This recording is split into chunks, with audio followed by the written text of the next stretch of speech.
Que faire lorsque on vient de diagnostiquer par exemple une épilepsie, que ça fait quelques semaines qu'il y a eu des crises, que des traitements viennent d'être instaurés, que des examens sont en cours?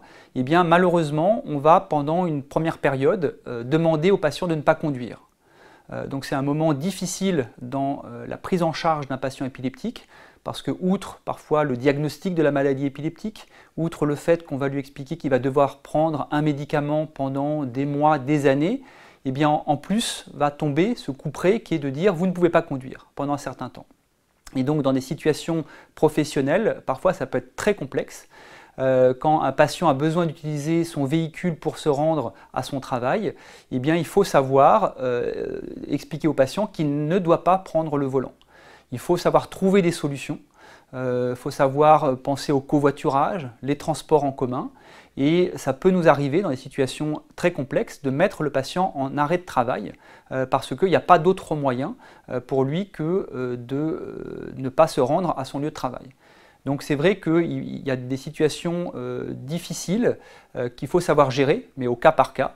Mais en aucun cas, même pour des raisons professionnelles, même pour des raisons familiales, on ne devra autoriser le patient à conduire. Alors ce qu'il y a de compliqué, c'est que c'est une relation entre le patient et nous-mêmes.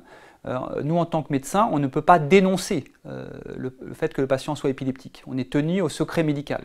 Donc on va expliquer au patient, on va expliquer au conjoint souvent, on va envoyer un message au médecin traitant pour expliquer la situation, pour dire que dans l'immédiat, il n'est pas sage, il n'est pas concevable que le patient reprenne le volant, et on va tout faire pour comprendre l'épilepsie, et puis par la suite, on a toujours l'espoir que l'épilepsie sera stabilisée et que peut-être le patient pourra conduire.